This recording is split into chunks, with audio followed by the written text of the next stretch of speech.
부활주일은 우리 기독교에서, 아니 우리 교회에서 성탄절, 사람들은 성탄절을 더 많이 생각하죠. 그러나 우리 기독교의 가장 핵심은 예수님의 죽으심과 부활하심이에요. 그래서 우리 믿음의 분각이 되기 때문에 이 부활주일이 솔직히 말하면 더 중요하고 더 기념해야 될 그런 절기일 것입니다. 왜냐하면 우리 믿음의 주님이 되시는 예수님께서 죽으셨지만 다시 살아나신 날이 바로 이 부활주일이기 때문에 그렇습니다. 이 믿음은 참 신비로운 영역이죠. 믿음은 내가 가지고 싶다고 해서 가져지는 것이 아니고 내가 버리고 싶다고 해서 버려지는 것도 아니기 때문에 믿음은 우리의 통제를 벗어난 영역이에요. 그 이유가 믿음이 나의 영역에 속해 있지 않기 때문에 그렇습니다. 영국 속담에 이런 말이 있다고 해요. 믿음이 없다는 것은 곱비 없는 말과 같다. 말곱비라고 하는 것은 말에게 재갈을 물린 다음에 그 재갈을 뒤에서 당길 수 있는 줄이죠. 소에게는 콧뚜레를 통해서 소를 움직여요. 어린아이라도 그 소를 움직이게 해요. 말은 이 재갈을 물려서 말을 움직이게 하죠. 말에게는 굉장히 고통스럽지만 이 곱비가 말의 주인의 의지대로 움직이게 만들어줘요. 곱비는 말에게 속한 것이 아니라 주인에게 속한 거예요. 믿음 또한 마찬가지라는 거죠. 우리 영역, 나의 영역에 있지 않기 때문에 우리가 믿음으로 인해서 하나님의 뜻대로 인도될 수 있는 거예요. 그래서 우리가 기도할 때도 이런 기도해야 돼요. 하나님, 나에게 믿음 주시옵소서. 믿음은 내가 초반에도 말씀드렸지만 내가 가지고 싶다고 해서 가져지거나 버리고 싶다고 해서 버려지는 게 아니기 때문에 그래요. 하나님 주시는 선물이죠. 그래서 우리가 마음을 열고 믿으려고만 하고 주님 앞에 내게 믿음 주십시오. 우리가 기도하면 하나님 우리에게 믿음을 주시는 분이에요. 믿음을 줄까 안 줄까 하나님이 고민하시지 않아요. 예수님이 부활하신 아침은 가장 찬란하고 아름다운 해가 떠오른 날입니다. 그리고 예수님께서 죽음의 권세가 드려진 그 세상에 승리를 선언하신 날이 바로 이 부활의 아침이에요. 예수님은 부활이요 생명이라고 말씀하신, 그래서 나를 믿는 자는 죽어도 살겠고 살아도 믿는 자는 영원히 죽지 않으리라 라고 말씀하셨죠. 그 말씀을 예수님은 자신의 비어있는 무덤을 통해서 증명해 주셨어요. 그리고 이 부활하신 예수님을 제자들에게 제일 먼저 보여주셨어요. 물론 제자들은 예수님의 부활에 대해서 예수님이 예전부터 계속해서 이야기를 해오셨지만 믿지 못했어요. 심지어 십자가에 죽으시리라는 말씀도 하셨고 무덤에 장사되리라는 말씀도 하셨지만 제자들은 계속해서 슬퍼하기만 했어요. 그래서 오늘 본문에 나오는 마리아는 부활하신 예수님을 보고도 믿지 못했어요. 엠마오 마을로 가던 두 제자들도 주님을 만나고 이야기도 나누고 그랬지만 예수님을 알아볼 수 없었어요. 그래서 예수님은 그들에게 믿음을 주시고 그리고 알아볼 수 있도록 해주셨어요. 부활하신 주님께서 오늘 말 그대로 자신의 육신 그대로 마리아와 다른 제자들에게 자신을 보여주셨어요. 막달라 마리아와 다른 제자들은 그제서야 이 부활하신 예수님을 보고 예수님을 믿게 됐어요. 우리에게 궁금한 점이 생깁니다. 그럼 주님, 나도 주님 믿게 나도 보여주십시오. 그럴 수 있잖아요. 왜 그렇게 못해요? 당연히 그렇게 해야죠. 이 부활하신 주님을 만난 이후로 이 부활은 초대교회, 예수님의 제자들, 모든 성도들에게 가장 중요한 날로 여겨지고 그리고 이 날을 기념하게 되었어요. 그래서 이 날이 주일입니다. 어둠과 죄악을 이기신 날이고 사망 권세를 깨뜨리고 참 승리를 얻으신 날이기 때문에 그래요. 그래서 주님이 부활하신 이 날을 기념해서 우리가 지금 부활주일로 지키고 있죠. 그러니까 1년에 매번 주일은 다 부활주일이에요. 매 주일은 기쁨의 날, 승리의 날인 거예요. 그래서 우리가 안식교인들, 여호와 증인들이 생각하는 그런 토요일에 우리가 예배를 드리는 게 아니라 안식 후 첫날, 그러니까 오늘 일요일이라고 하는 이 주일날 우리가 예배를 드리는 거죠. 그래서 바로 예수님의 부활 때문에 돼요. 본문에는 부활하신 예수님을 만나고 나서 완전히 변화된 세 그룹의 사람들이 나와요. 먼저 우리가 알고 있는 막달라 마리아, 그리고 여기 본문에는 나와 있지 않지만 여인들이 같이 있었어요. 두 번째는 누구죠? 예수님의 11제자. 예수님의 제자가 12이었는데 하나 어디 갔죠? 예수님이 십자가에 못 박혀 죽으시는 것을 보고 가룟 유다, 예수님을 대신한 가룟 유다는 그만 목매어 죽고 말아요. 그리고 또 한 사람 우리가 굳이 든다면 도마라고 하는 제자. 이 도마라고 하는 제자는 예수님을 다른 10제자들이 만나고 있을 때 마침 그때 그 자리에 있지 않았어요. 그래서 예수님이 살아나셨다, 예수님이 여기 오셨었다, 이 얘기를 했지만 도마는 내가 그 예수님의 못자국을 보고 그 못자국과 옆구리에 난 그 참자국에 내가 손을 넣어보지 않고는 절대 믿을 수 없다, 그렇게 말했던 사람이죠. 근데 이 세 부류의 사람들, 막달라 마리아, 예수님의 제자들, 그리고 거기 참석하지 않았던 도마라고 하는 제자, 이 제자들 모두가 예수님을 만나고 나서는 전혀 다른 삶을 살게 돼요. 아니, 전혀 다른 믿음을 갖게 돼요.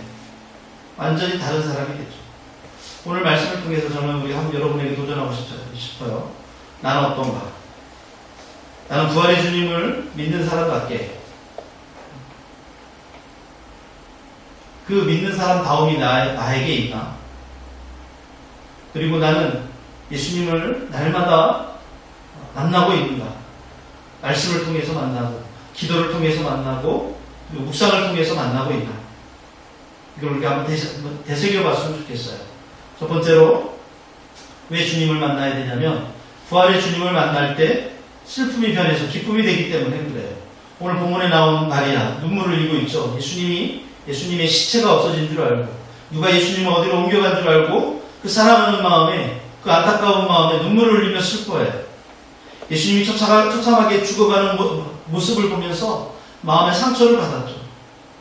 예수님의 시체를 십자가에서 내려서 장사할 수 있는 시간이 불과 한두 시간밖에 없었기 때문에 아리마대 요셉, 또 니고데모, 그리고 몇몇 여인들이 죽은 예수님을 물로 씻기고, 또 향료를 그 몸에 바르고, 또 베옷을 감고 하는 이런 절차를 해야 되는데 시간이 부족해요. 어떻게 했어요? 2, 3일 걸리는 그 일들을 불과 한두 시간 만에 대충 끝내고 무덤에 그냥 안치해요. 그러니 미비한 부분이 많죠. 이 마리아는 예수님을 정말 사랑하는 그 마음에 안타까움과 미안한 마음, 이 죄송한 마음을 가지고 집으로 돌아가요. 왜요? 안식일이 그만큼 중요했어요. 유대인들에게는 안식일은 너무너무 중요한 날이에요. 생명을 걸고 지켜야 되는 날이에요. 그때는 죽은 시체를 만져서도 안 돼요. 부정한 음식을 먹어서도 안 돼요. 이방인과 얘기를 해서도 안 돼요. 왜요? 정결하게 이 안식일을 지키기 위해서. 할 수 없이 예수님을 얼른 돌을 파서 만든 무덤에 그냥 안치시키고 그냥 오는 거예요. 그리고 사흘째 되는 날, 예수님이 돌아가신 지 사흘째 되는 날 아침에 일찍 무덤으로 달려가요. 장례의 그 미비한 부분 때문에 향료를 가지고 무덤으로 달려갔어요. 그런데 마리아의 그 앞에 생각지 못한 일이 기다리고 있습니다. 예수님의 시체가 온데간데 없이 사라진 거예요. 그래서 마리아는 슬퍼하는 마음으로 울고 있어요. 너무 안타깝고 너무 원통한 거죠. 슬픔이 마리아의 마음을 가득 채우고 있을 때 이때 이 살아계신 부활하신 예수님이 마리아를 찾아오세요. 예수님이 마리아에게 묻습니다. 여자여, 어찌하여 울며 누구를 찾느냐? 그랬더니 마리아가 예수님인지를 몰라보고 당신이 예수님의 시체를 어디다 옮겨놓았으면 어디 있는지 가르쳐 주십시오. 내가 가서 다시 가지고 오겠습니다. 그때 예수님이 드디어 마리아의 이름을 불러줘요. 마리아야. 늘 익숙하게 자신을 불렀던 그 이름, 그 목소리가 딱 귀에 들어왔어요. 바로 예수님 음성이에요. 이 예수님의 음성을 들었을 때, 마리아라고 하는 그 부르시는 음성을 들을 때, 그 마리아의 표정이 어땠을까요? 슬픔이 가득하던 그 얼굴이 부활하신 그 예수님을 만나자 놀라움과 기쁨으로 바뀌었겠죠. 우리가 마리아처럼 이 부활하신 예수님을 만나 그분의 음성을 들어야 될 이유가 바로 여기 있어요. 그렇게 해야만 이 슬픔 많은 세상을 우리가 이기고 얼굴에 웃음을 띠고 살 수가 있어요. 왜 우리가 슬퍼하고 왜 근심하며 살죠? 부활하신 예수님이 우리에게 실제가 되지 않기 때문인데요. 늘 삶에 찌들어 산다는 것, 이런 거죠. 그러니까 예수님이 우리 생각 속에, 우리 마음 속에, 내 안에 계실 틈이 없어요. 우리가 믿음으로 살아갈 때, 예수님을 만날 때, 고난의 순간에도 우리가 기뻐하게 되고 일어날 수 있는 거예요. 왜 그렇습니까? 예수님 안에 있을 때 부활과 영생의 축복이 약속되어 있기 때문에 그래요. 예수님이 없으면 부활도 없고요. 예수님이 없으면 영생도 없고요. 예수님이 없으면 어떤 약속도 없는 거예요. 요한복음 16장 22절 말씀 한번 같이 읽어볼까요? 같이 읽겠습니다. 시작. 지금은 너희가 근심하나 내가 다시 너희를 보리니 너희 마음이 기쁠 것이요 너희 기쁨을 빼앗을 자가 없으리라. 아멘. 예수님이 분명히 말씀하셨어요. 나 조금 있으면 십자가에 달려 죽을 것이다. 그때는 너희가 내 얼굴을 보지 못할 것이다. 그러나 잠시 후에 너희를 만날 것이다. 그러면 너희 안에 기쁨이 충만할 것이다. 그래서 마리아가 예수님을 만나서 예수님을 알아보았을 때 그 안에 기쁨이 있었던 거예요. 우리 안에도 예수 믿는 사람, 아니 부활하신 예수님을 만난 그 기쁨이 있게 되기를 예수님의 이름으로 축복합니다. 두 번째로, 부활의 주님이 우리의 두려움을 담대함과 평안함으로 바꾸어 주시기 때문에 우리가 예수님을 만나는 거예요. 가룟 유다를 제외한 11명의 제자들 중에 그 11명 중에 도마가 예수님 만나는 자리에 없었어요. 그 10명의 제자들도 사람들이 유대인들이 무서워서 문을 걸어 잠그고 아주 조용조용 소곤소곤 그들의 모임을 갖고 있었어요. 그들 안에 소문이 들려왔어요. 아니 그 마리아가 예수님 살아나셨다는데 뭐 어떻게 된 거 아니야? 무슨 얘기지? 아니야. 요한이 봤대. 베드로가 봤대. 그러면서 서로 이게 어떻게 된 일인지, 그러나 아직까지 두려움이 있어요. 예수님이 죽고 난 이후에 유대인들이 살기가 든든해서 그 제자들마다 찾으면서 우리가 잘못하면 우리도 죽을 수 있어. 이런 두려움이 가득했죠.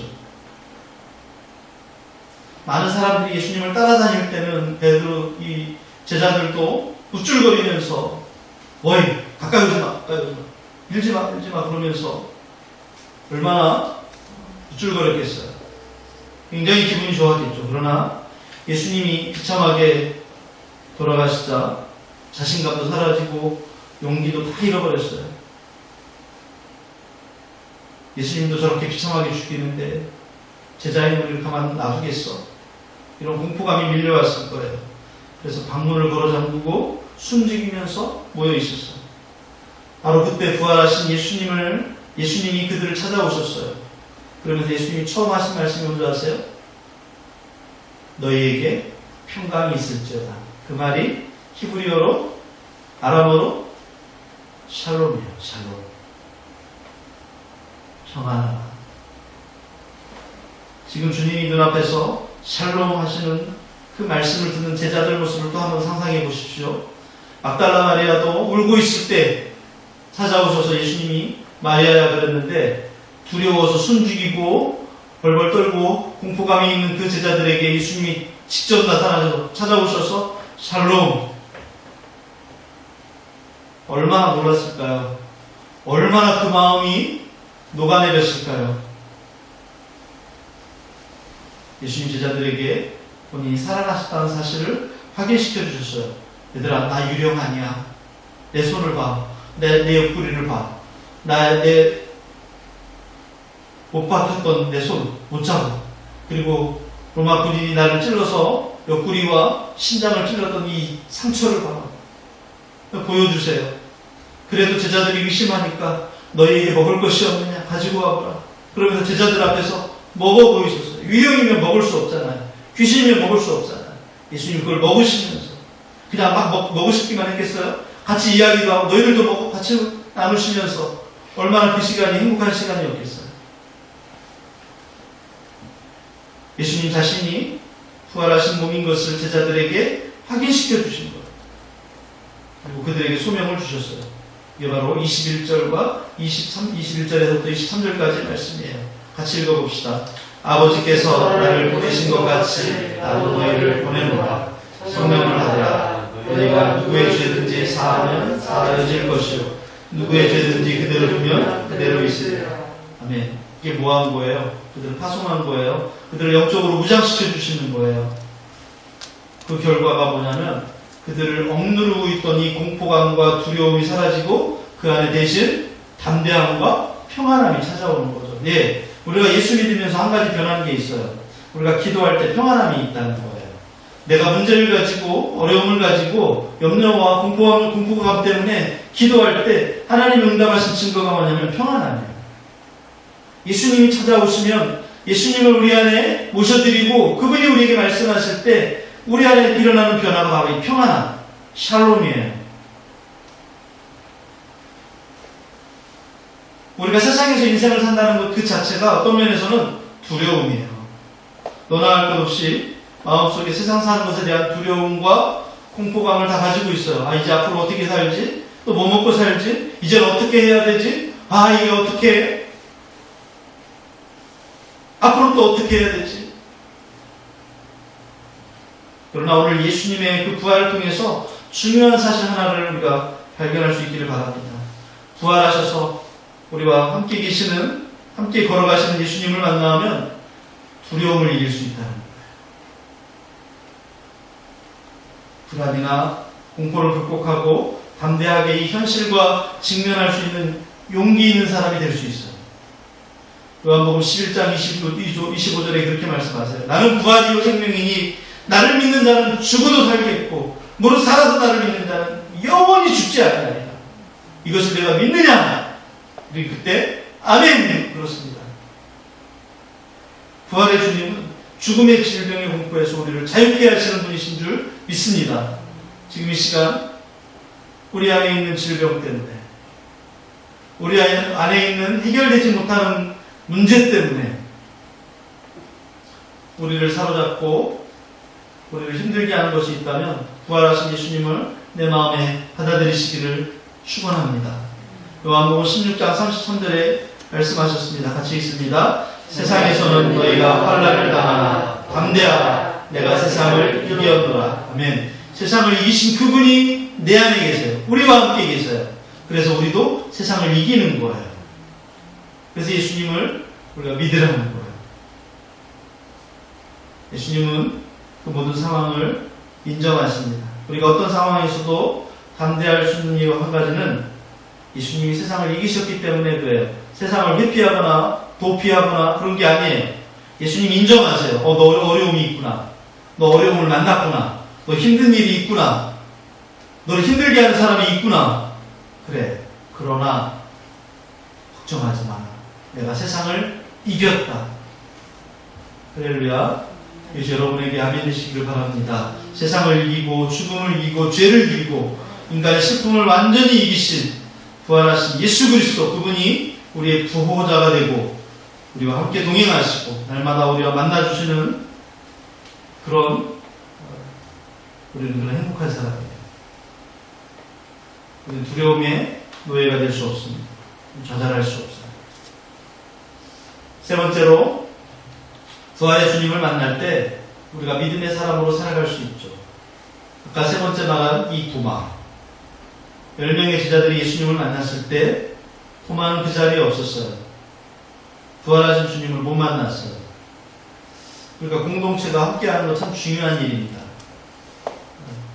믿음으로 함께 걸어가야 될 때 믿음의 자리 또 공동체의 자리에 우리가 같이 있지 않을 때 겪는 우리의 실패감이 어떤 거냐면 이 믿음을 맛보지 못한다는 거예요. 그러나 제자들이 어떤 사람들이에요? 도마가 돌아오자마자 도마를 붙들고 10명이 한꺼번에 집중적으로 얘기해요. 뭐라고 해요? 야, 예수님이 살아났어. 우리가 봤어. 우리와 함께 식사도 했어. 그 10명에서 얘기를 하니 도마가 얼마나 황당했겠어요. 근데 도마가 마음에 정리를 해요. 뭐라고 정리를 해요? 나는 예수님을 직접 보지 않으면, 직접 그 못자국에, 그 창자국에 손을 안 넣어보면 내가 안 믿겠어. 정리를 이렇게 딱 내려요. 10명이 얘기하는데도 10명이 다 나를 속이는 거라고, 10명이 다 잘못 본 거라고 그렇게 확신을 가질 수 있는 그 믿음은 어떻게 생겨난 거죠? 그게 바로 불신앙이에요. 그래서 제가 초반에 말씀드렸듯이 믿음은 내가 갖고 싶다고 해서 갖는 게 아니고 버리고 싶다고 해서 버려줄 수 있는 게 아니라는 거죠. 믿음은 하나님의 영역이에요. 그런데 마음을 이렇게 안 믿겠다고 확정을 딱 지으면 어떻게 해요? 안 믿어지는 거예요. 여러분, 과학과 신앙, 기독교의 차이가 뭐냐면, 과학은 이해해야 믿어져요. 근데 믿음은 믿어야 이해가 돼요.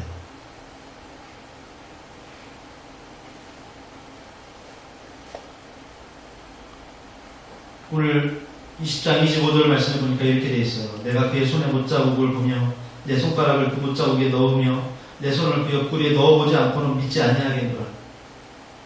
그는 보는 것으로도 만족하지 못하고 반드시 그 못자국에 손을 넣어봐야 믿겠다. 이렇게 말하죠. 마지막까지 의심하겠다는 거죠. 세상에서 여러분 앞뒤가 맞아떨어지고 공식을 가지고 모든 것을 설명할 수 있는 것이 얼마나 될 것 같아요? 극히 드물어요. 더욱이 예수님이 부활하신 사건은 더더욱 그렇습니다. 예수님은 부활하시고 우리가 교동문에도 오늘 낭독을 같이 했는데요. 불과 600여 명의 사람들에게 보이셨어요. 그리고 예수님의 동생 제자 야고보에게 보이셨어요. 그리고 맨 마지막에 바울에게도 나타나셨어요. 그리고 그들에게 하신 말씀이 뭐예요? 한 가지 딱 하라고 하셨어요. 부활하신 예수님을 전하라. 그들의 말을 듣고 믿게 하시기 위해서. 요한복음 20장 31절 말씀 같이 읽어봅시다. 시작. 오직 이것을 기록하고는 너희로 예수께서 하나님의 아들 그리스도이심을 믿게 하려 하며 또 너희로 믿고 그 아들을 힘입어 생명을 얻게 하려 함이니라. 아멘. 그 이름을 힘입어 생명을 힘입게 하려고. 네. 제가 초반에 말씀드렸죠. 그럼 나도 보여주십시오. 그럼 나도 보여주면 내가 그럼 믿겠습니다. 근데 예수님이 수많은 사람들에게 일일이 찾아가서 다 내가 살아났다, 내가 살아났다. 그렇게 말씀하시지 않으시고 딱 몇몇 사람들, 600여 명의 사람들에게만 보여주셨어요. 이유는 그들을 통해서 믿게 하기 위해서. 우리는 보지 않고 이제는 듣고 믿는 믿음의 사람이 되는 거예요. 여러분 어떤 믿음이 더 커요? 보고 믿는 사람 믿음이 커요? 아니면 듣고 믿는 사람의 믿음이 더 클까요? 나는 봐야 돼요. 근데 나는 저 사람이 봤대. 나한테 분명히 봤다고 해서 난 그래서 믿어. 어떤 믿음이 더 커요? 당연히 듣고 믿는 믿음이 더 큰 거죠. 여러분 도마는요 봐야 믿었어요. 만져야 믿었어요. 그러나 우리는요 2000년이 지난 지금 우리는 뭘 통해 믿어요? 성경을 통해서 믿어요. 우리는 뭘 통해 믿어요? 이 말씀을 전하는 이 목사의 말을 설교를 듣고 믿어요. 누구 믿음이 더 큰 거예요? 제자들의 믿음이에요? 여러분의 믿음이에요? 우리의 믿음이 더 큰 거죠. 여러분 요한복음에는 예수님이 하신 일들을 요한이 자기가 본 대로 일일이 기록하고 있어요. 요한복음에는 믿음이라는 단어가 제일 많이 나와요. 그런데 오늘 우리가 읽은 부분에는 믿음이라는 단어가 딱 한 번밖에 안 나와요. 대신 뭐가 많이 나오냐면 봤다, 들었다 라고 하는 단어가 훨씬 더 많이 나와요. 우리에게 무슨 말씀을 하고 싶으냐면 지금 무슨 말씀을 하려고 하는 거냐면 믿음은 보고 믿는 믿음보다 본자들의 그 말을 듣고 믿는 믿음이 더 중요하다라고 하는 것을 우리에게 지금 말씀하려고 하는 거예요. 그래서 우리가 하나님 나에게 난 보여주십시오. 난 봐야 믿겠습니다. 이런 믿음이 아니라 듣고 믿는 그 믿음을, 그 살아계셨다고 증인들이 증거하는 그 믿음을 우리도 가지라고 말씀하시는 거예요. 그래서 우리가 지금 이 말씀을 열심히 듣고 있는 거죠. 부활을 목격한 사람들의 이야기가 성경에 있어요. 우리는 그 성경을 보고 믿고 있어요. 그럼에도 불구하고 이 세상에 자기 기준으로 믿기를 거부하는 사람들이 얼마나 많이 있습니까? 내가 교회는 다녀도 나 그걸 못 믿겠다. 이런 사람들이 얼마나 많은지 아세요? 불쌍하다고 그랬어요. 불쌍하다고. 그래서 사도 바울이 우리가 교동문 낭독 중에 그랬잖아요. 예수님이 부활하신 게 헛것이면 어떤 사람이 제일 불쌍해요? 우리가 제일 불쌍하대요. 왜요? 예수 안 믿는 사람들은 즐기기나 자유롭게 즐기고 이 주일날 이 날씨 얼마나 다 즐기면 되는데 우리는 지금 이 자리에 앉아서 이렇게 남들이 인정해 주지도 않고 허황되다고 생각하는 것, 이것을 우리가 붙잡고 믿음으로 고백하고 있으니 얼마나 불쌍해 보이겠어요. 여러분, 믿음이 제대로 세워져 있지 않으면 정말 우리는 불쌍한 사람이 되어버려요. 예수님은 도마에게 뭐라고 말씀하시냐면 분명히 말씀하세요. 믿음 없는 자가 되지 말고 믿는 자가 되라. 오늘 말씀 제목이 부활하신 예수님을 만난다. 여러분, 부활하신 예수님을 만난다는 것은 믿음의 사람이 된다는 거예요. 믿음의 사람이 될 때 우리가 믿음으로 세상을 이길 수 있어요. 이 말씀을 들은 도마가 예수님 오신 김에 나한테 손 좀 내밀어 보세요. 옆구리 좀 따주세요. 내가 만져볼게요. 그랬어요? 아니요. 도마가 그 자리에서 예수님이 이 말씀만 하셨는데 이제는 만져보겠다고 하지도 않고 내가 봐야 믿겠다고 하지도 않고 그 자리에서 꼬꾸라져서 내가 내가 믿겠습니다. 그래서 뭐라고 고백하냐면 나의 주, 나의 하나님이 주님을 하나님이라고 고백하게 돼요. 이게 도마의 믿음이에요. 그래서 도마는 어떤 사람이 되었냐면 그 믿음을 가지고 인도까지 건너가요. 근데 인도에서 마지막까지 그곳에서 사람들에게 복음을 전하고 그곳에서 삶을 마치죠. 오늘 우리에게도 말씀하세요. 믿음 없는 자가 되지 말고 믿는 자가 되라. 이 말씀을 우리가 하나님의 음성으로 매일매일 들으시길 바랍니다. 그럴 때 우리 자신에게 변화가 일어나요. 의심이 사라지고 확신이 찾아오는 거예요. 소망이 없는 자가 소망을 갖게 돼요. 방황하는 자가 분명한 인생길을 갖게 되는 거예요. 여러분, 우리의 세계는 믿음을 가진 자의 세계예요. 믿음이 없는 자에게는 온 세상이 캄캄하고 소망이 없는 것처럼 보이지만 죽음을 이기고 부활하신 예수 그리스도를 믿는 믿음을 가지고 보는 자의 눈에는 분명한 소망이 있어요. 예수님이 소망이죠. 우리가 부활의 신앙을 말하면서 계속해서 두렵고 불안하고 흔들리고 세상적인 만족에 마음을 빼앗긴다면 정말 불행한 거예요. 우리가 주님을 만나면 첫 번째, 슬픔이 변하여 기쁨이 된다고 그랬어요. 두려움이 사라지고 마음에 평안이 찾아온다고 그랬어요. 용기가 생긴다고 그랬어요. 어떤 때는 의심 때문에 흔들릴 때도 있지만 예수님이 나를 붙들어 주심으로 말미암아 흔들리지 않고 요동하지 않는 은혜를 우리가 체험합니다. 그런 은혜를 체험하면서 우리 자신도 모르게 자꾸 변해가는 거죠. 물론 어떤 때는 별로 달라지지 않은 것처럼 여겨질 때도 있어요. 그러나 우리 안에 분명히 변화가 일어납니다.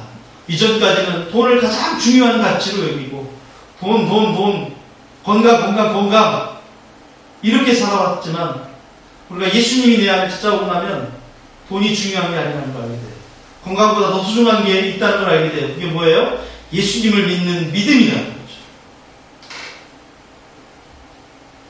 혹시 내 속마음은 자꾸 숨기고 나도 믿음이 있어. 우리가 그렇게 살고 있지 않습니까? 날마다 예수님과 교제하면서 살아갑시다. 주님을 닮아갈 것입니다. 우리가 그런 축복을 누리게 될 거예요. 우리 따뜻한 이 봄날, 이 따뜻한 부활의 날, 이 놀라운 영광의 날, 그러니까 부활하신 주님을 내 마음에 모셔드리고 그 믿음으로 승리하는 저와 여러분 되시기를 예수님의 이름으로 축원합니다. 네. 우리 이 시간 찬송가 171장 찬송합시다. 우리가 이 시간 171장 찬송하시고 한번 같이 기도합시다. 주님, 내가 이 부활하신 주님을 내 마음에 정말로 믿음으로 받아들이고 그 주님을 내가 믿고 싶습니다. 나에게 큰 믿음 주십시오. 그 믿음으로 내 마음에 슬픔이 사라지고 두려움이 사라지고 세상이 그 어떤 것보다 소중하게 생각했던 것들이 다 사라지고 주님을 더 소중하게 여기는 그런 믿음이 내 안에 생기게 하여 주옵소서. 우리 이 시간 다 같이 찬양합시다.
찬송도 부르고 예배도 드리고 지금까지는 내가 하나님 나 자신을 속여가면서 사람들을 속여가면서 믿음이 있는 것처럼 살아왔지만 주님 성경 말씀에 비추어 보니 여전히 나는 믿음이 없는 사람입니다. 하나님 나를 긍휼히 여기시고 불쌍히 여겨주시옵소서. 이제는 세상의 슬픔 때문에, 내 닥친 상황 때문에 그렇게 힘들게 살지 않게 하시고 믿음으로 기뻐하며 살게 하여 주옵소서. 믿음으로 담대하고 평안하게 살게 하여 주시옵소서. 이제는 믿음으로 말미암아 주님 주신 그 믿음으로 이제는 봐야 믿겠다고 하는 믿음이 아니라 성경을 보고 믿고 그리고 말씀을 듣고 믿는 믿음의 사람이 되도록 하나님 역사하여 주시옵소서. 그래서 이 세상 가운데 승리하는 우리 모두가 되게 하옵소서. 주님 부르시는 그 순간에 믿음으로 설 수 있게 하여 주시옵소서. 그래서 하나님 자녀들에게 우리 이웃들에게 돈을 물려주는 사람이 아니라 우리 믿음을 물려주는 신앙 되게 하여 주시옵소서. 믿음으로 끝까지 승리하는 우리 모두가 되게 하옵소서. 예수님의 이름으로 기도합니다. 아멘.